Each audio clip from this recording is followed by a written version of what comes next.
तो आप बोलेंगे ये गोबर गोमूत्र डाल के खेती कैसे की जाती है? इसका एक सरल सूत्र बताना चाहता हूं। जो भी किसान भाई हैं वो इसको लिख लें अपने कागज पर, अपनी कॉपी पर, नहीं तो ध्यान से सुन लें, क्योंकि ये सूत्र बताने पता नहीं कब कौन दोबारा आपके पास आएगा। ये सूत्र वो है जो खेती में उत्पादन तो ज्यादा देगा और खर्चा आपका पूरा घटा देगा। यूरिया का एक दाना डालना नहीं पड़ेगा और बहुत अच्छी फसल आपकी पैदा होगी। क्या करना है? गोबर डालना है, गाय का हो या बैल का हो या भैंस का हो। कितना गोबर डालना है और कैसे डालना है? अभी कई बार हम गोबर डालते हैं तो क्या करते हैं, गोबर को इकट्ठा करते हैं, एक खड्डे में भरते जाते हैं, वो सूखता रहता है, फिर जब सूख जाता है तो उठाकर खेत में डाल देते हैं। ये सूखा हुआ गोबर मत डालो, इससे कोई फायदा नहीं है। गोबर अगर खेत में डालना है तो गीला डालो, वो सबसे ज्यादा फायदा करता है।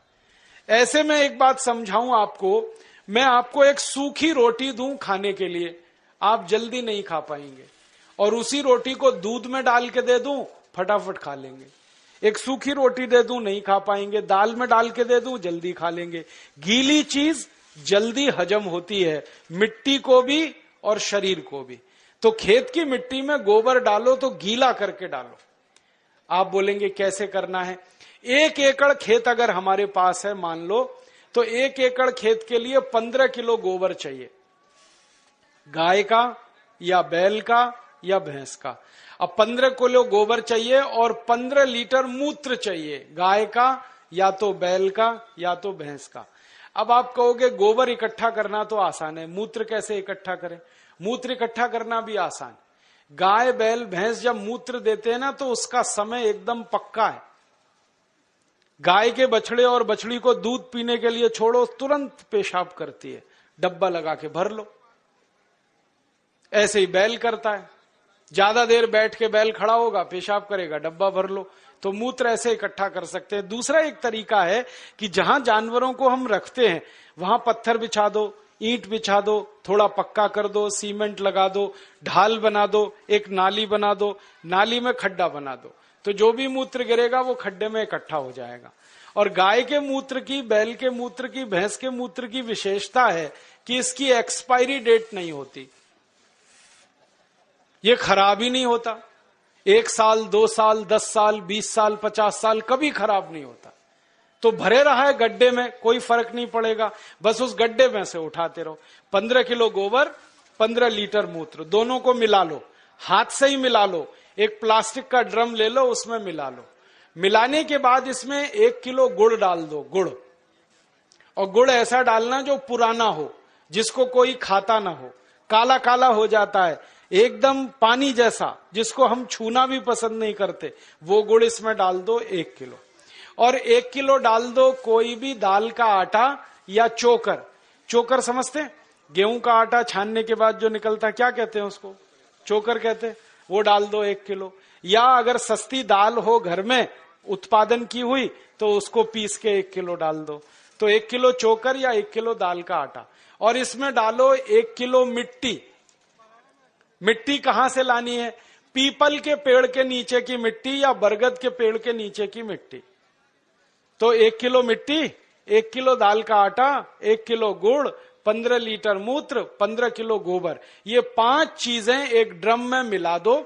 मिलाने के बाद 15 दिन इस ड्रम को छांव में रखो, धूप में मत रखना, छांव में, पेड़ के नीचे रख दो। छांव में रखने के बाद 15 दिन में खाद तैयार हो जाएगा। फिर इस खाद में 200 लीटर पानी मिलाओ और पानी मिला के जो घोल तैयार हुआ, इस घोल को खेत की मिट्टी पे छिड़क दो। अगर खेत खाली है तो सीधे छिड़क दो, और खेत में फसल खड़ी है तो पानी के साथ इसको लगा दो। फसल में आप पानी देते हो ना, उसमें डब्बे से मिलाते जाओ, पूरे खेत में पहुंच जाएगा। अब ये खाद गोबर, गोमूत्र, दाल का आटा, गुड़ और मिट्टी वाला जो तैयार होता है ना, ये यूरिया से 6 गुना ज्यादा ताकतवर है। हमने इसकी प्रयोगशाला में जांच कराई तो यूरिया डीएपी में जितनी ताकत है मिट्टी को देने के लिए, उससे 6 गुनी ज्यादा ताकत इसमें है। इसलिए इससे उत्पादन ज्यादा आता है। और इस खाद को हर 21 दिन में खेत में डालते जाओ। हर 21 दिन में अगर आपने डाला तो पूरे साल की एक साइकिल बन जाती है। जैसे 3 महीने की फसल है तो 4 बार डलेगा, 4 महीने की फसल है 5 बार डल जाएगा, 6 महीने की फसल है 7 बार डल जाएगा। हर 21 दिन पर यह खाद डालते जाओ। परिणाम क्या होगा? मिट्टी बहुत अच्छी हो जाएगी आपकी। और ये खाद डालने से मिट्टी में केंचुए बहुत हो जाते हैं। और केंचुओं के बारे में आप जानते हैं, केंचुए मिट्टी में ऊपर नीचे घूमते हैं और मिट्टी को खोदते रहते हैं। और केंचुए मिट्टी को भुरभुरा बनाते हैं, पोला बनाते हैं। फिर बारिश का पानी जब गिरता है मिट्टी पे तो एक एक बूंद पानी नीचे चला जाता है। अगर केंचुए ज्यादा हो तो पानी पूरा नीचे चला जाता है, माने बहकर बेकार नहीं जाता है। और केंचुए ज्यादा है ना, तो केंचुए क्या करते हैं? मिट्टी खाते हैं और जो कुछ भी वो निकालते हैं मल के रूप में, वो दुनिया की सबसे अच्छी खाद है। तो आपके खेत की मिट्टी में केंचुओं की संख्या बढ़ाओ और वो गोबर की खाद से बढ़ती है, क्योंकि केंचुए को गोबर पसंद है। अगर आप एक बार गोबर की खाद डाल दोगे, कहीं से भी केंचुआ घूमता हुआ खेत में आ जाएगा। और केंचुआ बड़ा विचित्र जीव है, 24 घंटे काम करता है, कभी छुट्टी नहीं करता, कभी संडे नहीं, कभी मंडे नहीं, और फोकट में काम करता है। कभी टीए नहीं, कभी डीए नहीं, कभी एचआरए नहीं, न छुट्टी लेता है न तनख्वाह लेता है। और ऐसा विचित्र जीव है ये केंचुआ कि साल भर ये जिंदा रहता है और साल भर में 1 लाख बच्चे पैदा करके ही मरता है। वो ये नहीं मानता हम दो हमारे दो, वो एक केंचुआ 1 लाख पैदा करता है। तो खेत में एक केंचुआ आया तो 1 लाख हो गए, 1 लाख और 1-1 लाख करेंगे तो संख्या बढ़ती जाएगी। और जिस खेत में केंचुए ज्यादा हैं वहां की मिट्टी तो सोना पैदा करती है, ये सारे दुनिया के वैज्ञानिक मानते हैं। केंचुओं की संख्या बढ़ाओ, मिट्टी में सोना उपजेगा, खूब पैदावार होगी, खूब फसल मिलेगी। और उसका तरीका मैंने आपको बता दिया।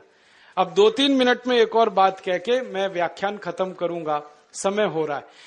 अब आपको मैंने खाद बनाने का एक तरीका बता दिया, अब दवा बनाने का भी एक तरीका बताता हूं। ये खाद तो आप खेत में डालोगे, बहुत उत्पादन मिलेगा, लेकिन अगर आपका पड़ोसी किसान ये खाद नहीं डाल रहा है तो एक गड़बड़ी होगी। उसके खेत में कीड़े लगेंगे। जिस खेत में यूरिया पड़ता है कीड़े उसी खेत में लगते। जहां डीएपी लगता है सबसे ज्यादा फसल को बर्बादी उसी खेत में आती है। तो पड़ोस का किसान नहीं माना, वो यूरिया डालेगा, कीड़ा उसके खेत में आएगा, फिर वो आपके खेत में भी घुस सकता है, क्योंकि कोई बाउंड्री तो बनाई नहीं है आपने। तो कीड़े मारने के लिए क्या करेंगे फिर? उसके लिए एक दूसरा सूत्र बताता हूं। कीड़े मारने की दवा भी आप खुद बना लो, बाजार से खरीद के लाने की जरूरत नहीं है।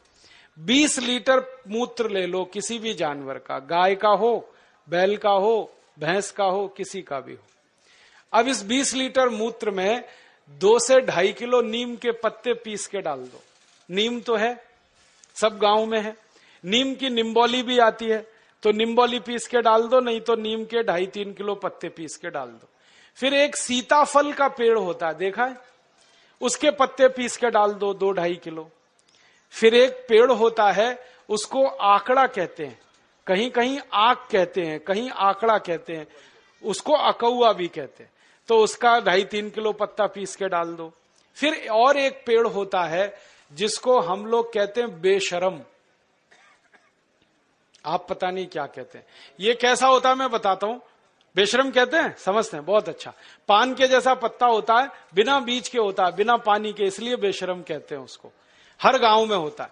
तो 2.5-3 किलो बेशरम के पत्ते ले लो, 2-2.5 किलो नीम के पत्ते ले लो, 2.5-3 किलो इसके पत्ते ले लो सीताफल के, और 2.5-3 किलो आंकड़े के पत्ते ले लो, और इसमें आधा-पौना किलो तंबाकू पीस के डाल दो, और इसको खूब उबालो गोमूत्र में।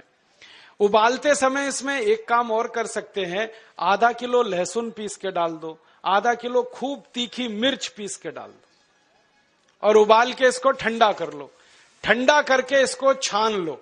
अब जो घोल बन गया है इसमें 200 लीटर पानी मिला दो, और ये 1 एकड़ फसल को किसी भी तरीके से सुरक्षित रख सकता है। और इसको स्प्रे कर दो खेत में, दवा तैयार हो गई।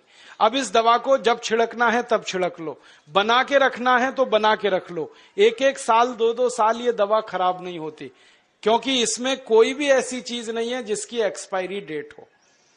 तो कीटनाशक दवा बना लिया और खाद बना लिया। और अब तीसरा एक काम और कर लेना कि बीज जब खेत में डालते हैं तो बीज को खेत में डालने से पहले संस्कारित कर लेना। और संस्कारित कैसे करना? मान लो बीज लगाना है हमको गेहूं का, तो गेहूं का बीज लेना, पहले बीज बोने से 2 दिन पहले उसको 1 किलो गोबर, 1 लीटर मूत्र और 100 ग्राम चूना, चूना आप समझते हो, कलई चूना, 100 ग्राम कलई चूना, 1 किलो गोबर, 1 लीटर मूत्र, ये तीनों को मिला लो। कलई चूना को मिलाने का तरीका है कि पहले उसको पानी में डालो, खूब पानी को वो गर्म कर देगा, फिर ठंडा हो जाए तब उसको गोबर और मूत्र में मिला लो। मिला के ये घोल में गेहूं का बीज डाल दो और रात में डाल दो, सवेरे उस बीज को निकाल लो, निकाल के उस बीज को छांव में सुखा दो, और छांव में जब बीज सूख जाए फिर उसको खेत में लगाओ। तो इस बीज पर कभी भी कीड़ा नहीं आता, कोई कीट नहीं लगता, इतना बड़ा इंतजाम पहले ही हो जाता है, तो खर्चा बच गया और उत्पादन ज्यादा आता है। तो बीज संस्कार करके लगाना, खाद बनाने का तरीका बता दिया, कीटनाशक का तरीका बता दिया। और ये तीनों तरीके अगर किसान भाई इस्तेमाल करते हैं तो urea, DAP, super phosphate, endosulfan का 7 लाख करोड़ रुपया साल का हम बचा सकते हैं। और ये रुपया बचा के गोबर गोमूत्र से खेती करते हैं तो जानवरों की संख्या बढ़ा सकते हैं, और जानवरों की संख्या अगर बढ़ती है तो दूध भी ज्यादा मिलेगा, गोबर गोमूत्र भी ज्यादा मिलेगा। और मैं आपको एक बात कहना चाहता हूं कि आप सब किसान इसी तरीके से गेहूं पैदा करो, चावल पैदा करो, चना करो, दाल करो। हम भारत स्वाभिमान की तरफ से आपका सब खरीदने को तैयार है, क्योंकि भारत स्वाभिमान अगले साल से 1000 दुकानें खोलने जा रहा है पूरे देश में, जहां गोबर गोमूत्र का गेहूं मिलेगा, गोबर गोमूत्र का चावल मिलेगा, गोबर गोमूत्र का चना मिलेगा, जिसको अंग्रेजी में कहते हैं ना ऑर्गेनिक, एकदम शुद्ध देशी खाद का बनाया हुआ, गोबर का बनाया हुआ गेहूं, चावल, चना, दाल मिले। ऐसी 1000 दुकानें हम खोल रहे हैं। उन दुकानों पर आप जो पैदा करेंगे वो बेचने के लिए हम सुविधा देंगे, और आप बेचकर अपना मुनाफा रखो। दुकान चलाने के लिए 5-7% जो खर्चा आता है वो उसी में से निकल जाएगा। वो no profit no loss basis पे सारे देश में हम चलाना चाहते हैं। तो हम बेचने में मदद करेंगे, आप उत्पादन करो। और जब ये उत्पादन जरूरत से ज्यादा हो जाएगा तो हम इसको दुनिया भर के देशों में बेचना चाहते हैं, और दुनिया भर के देशों में ये बेचेंगे, 4 गुना मुनाफा आएगा। मैंने लंदन में देखा, एक डिपार्टमेंटल स्टोर में यूरिया डीएपी का आलू है 1 स्टर्लिंग पाउंड का 1 किलो, और गोबर गोमूत्र का आलू है 4 स्टर्लिंग पाउंड का 1 किलो। 4 गुना महंगा बिकता है।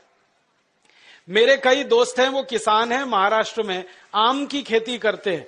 वो गोबर गोमूत्र का आम अमेरिका को एक्सपोर्ट करते हैं, तो एक आम की कीमत 65 रुपए मिलती है, और यहां यूरिया डीएपी का आम बेचते हैं तो 15 रुपए किलो में सब चला जाता है।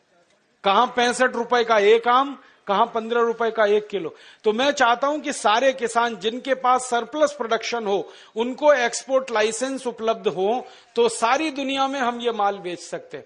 और पूरी दुनिया में भारत अकेला देश है जो ये सामान बेच सकता है, क्योंकि जो गाय और बैल हमारे पास है वो दुनिया में किसी के पास नहीं।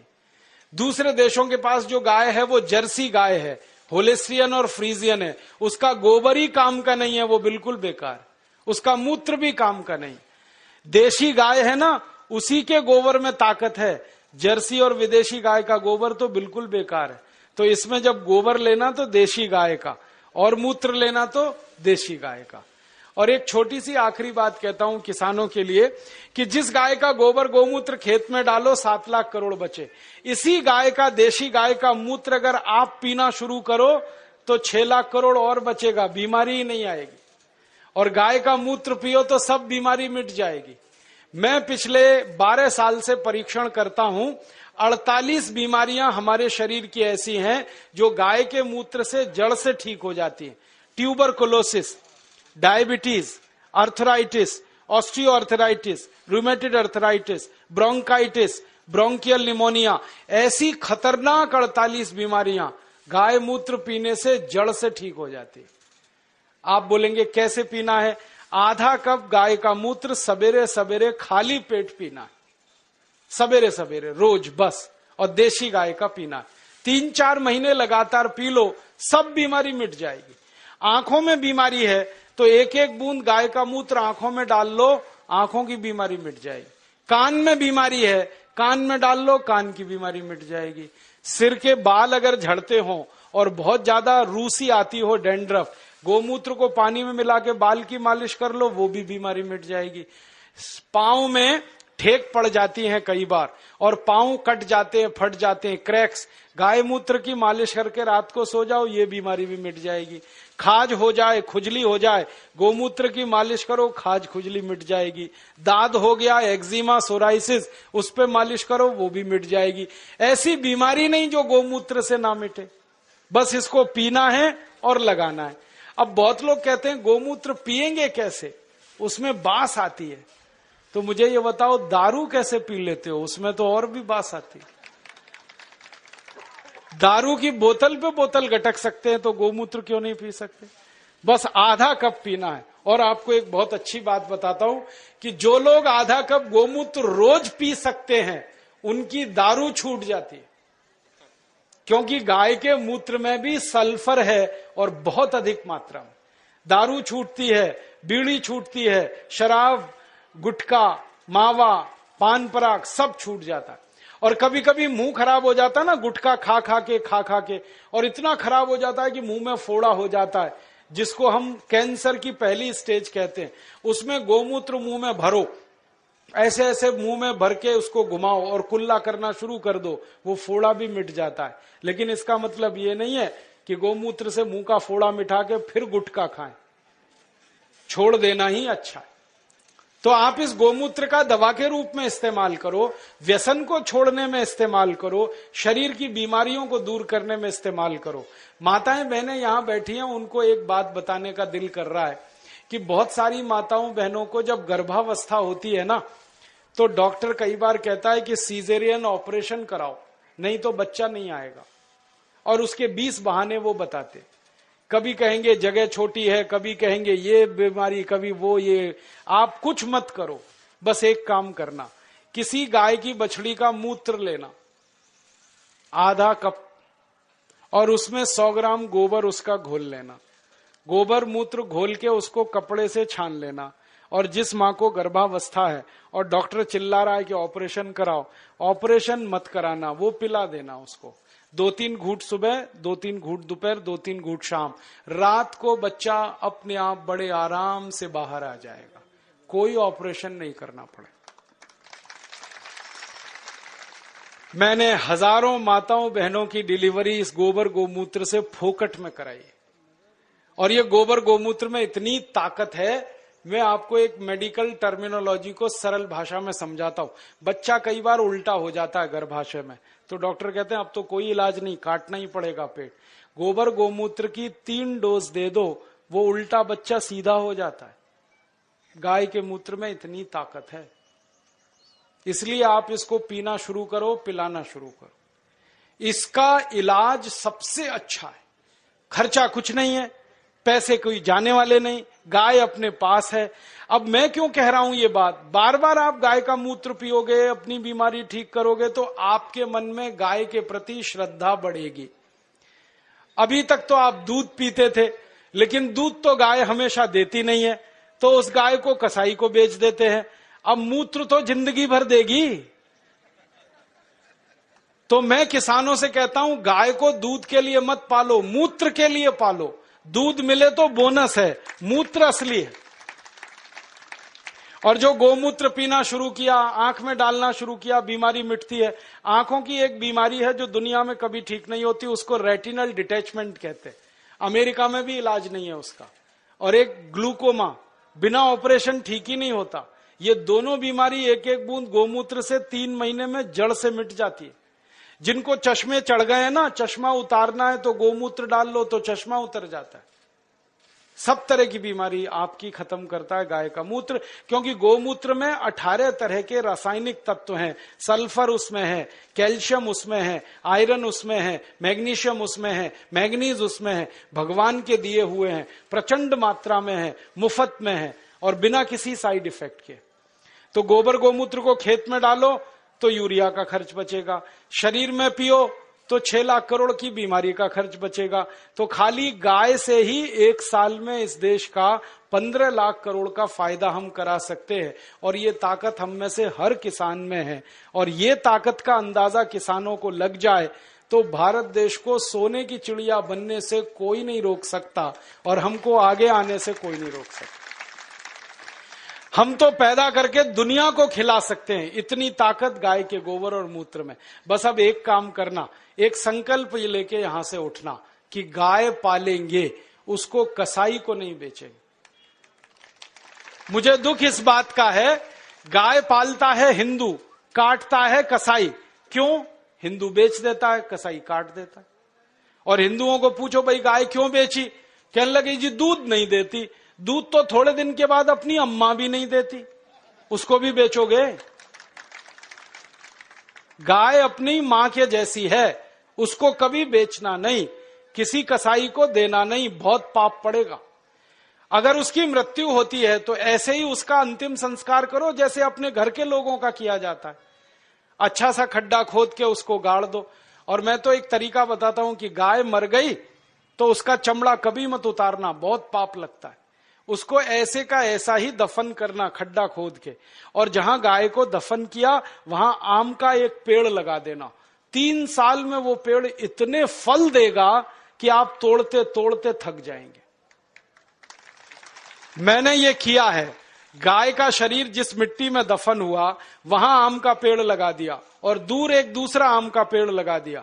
उस आम के पेड़ पे 100 फल आते हैं, तो गाय के शरीर वाले आम के पेड़ पे 400 से 500 फल आते हैं। 4-5 गुना ज्यादा उत्पादन है, और आम बड़ा होता है और एकदम मीठा होता है। माने गाय जिंदा रहते इतनी हमारी मदद करती है, मरने के बाद भी इतनी मदद करती है। इसलिए इसको कसाई को तो देना नहीं। और गाय को काटें, उसका मांस बिके 10,000 रुपए, गाय को जिंदा रखें और उसके मूत्र से दवा बनाकर बेचें तो साल की आमदनी 2 लाख रुपए है एक गाय की। इसलिए गाय फालतू नहीं है, बहुत कीमती है, बहुत मूल्यवान है। तभी तो हमारे बुजुर्गों ने, पुरखों ने कहा कि गाय में 33 करोड़ देवता हैं। ये कोई सामान्य बात नहीं है। और जो देवता है ना, उनमें गोबर में तो लक्ष्मी है और गोमूत्र में धन्वंतरी है। ये अब समझ में आया। मेरी अम्मा मुझे समझाती थी, दादी, कि गोमूत्रे बसति लक्ष्मी, सॉरी, गोमय वसति लक्ष्मी, गोमूत्रे धन्वंतरी, ऐसा एक संस्कृत सूत्र हमने सीखा था। अब गाय के मूत्र में धन्वंतरी, गोबर में लक्ष्मी, तब समझ में नहीं आया, अब आया कि गोबर डालते हैं खेत में, खूब अन्न पैदा होता है और बहुत महंगे दाम पर विदेशों में बिकता है, तो डॉलर के डॉलर आते हैं। तो लक्ष्मी ऐसे है गोबर में। और मूत्र को उपयोग करते हैं तो बीमारी मिटती है, बीमारी मिटे तो धन्वंतरी ही है फिर। तो गोबर गोमूत्र में भगवान है, ये ध्यान रख के आप अपने घर में गाय लेके आओ। और मेरा तो आपको कहना है कि जर्सी गाय जो गलती से लाई हो तो तुरंत बेचो, देशी लेके आओ। जर्सी बेचोगे तो 3 देशी गाय आएगी। जर्सी खाती भी ज्यादा है, हगती भी ज्यादा है और बिल्कुल बेकार है उसका गोबर, ना उसका गोबर काम का ना मूत्र काम का। आप कहोगे जो दूध ज्यादा देती है, वो दूध बिल्कुल बेकार है, कोई पीने लायक नहीं है। दुनिया के किसी देश के लोग जर्सी गाय का दूध नहीं पीते, भारत को छोड़कर। डेनमार्क में सबसे ज्यादा जर्सी गाय है, फिर भी वो दूध नहीं पीते, क्योंकि कहते हैं इससे कैंसर होता है, अर्थराइटिस होता है। तो इस जर्सी गाय को बेच के देशी गाय लाओ और उसको पालो, तो आपका ये जीवन सुधरेगा, परलोक भी सुधरेगा। और मैं तो मानता हूं गाय का सबसे बड़ा मूल्य है, सवेरे ही सवेरे सोकर उठो और गाय के चेहरे का दर्शन करो तो भगवान का दर्शन हो गया। इतना आनंद और इतनी खुशी मिलती है गाय का दर्शन करने में। आंखें देखो कितनी सुंदर हैं, चेहरा कितना सुंदर है। तो ऐसी गाय पालकर अपनी खेती सुधारो, खुद को सुधारो, देश को सुधारो। ये निवेदन करके मैं इस व्याख्यान को समाप्त करता हूं। आपको धन्यवाद देता हूं कि आपने बड़ी ध्यान से, गंभीरता से सुना, और निवेदन करता हूं कि ये करना जरूर।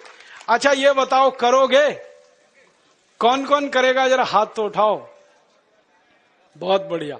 और जब ये पैदा होने लगे गेहूं, चावल, चना, दाल, तो मुझे पतंजलि समिति को बताना, हम उसके बिकवाने के लिए आपकी पूरी मदद करेंगे। अच्छे से अच्छा भाव आपको मिले, अच्छी से अच्छी कीमत पर ये चीजें बिकें, उसके लिए हम आपकी मदद करेंगे। धन्यवाद बहनों।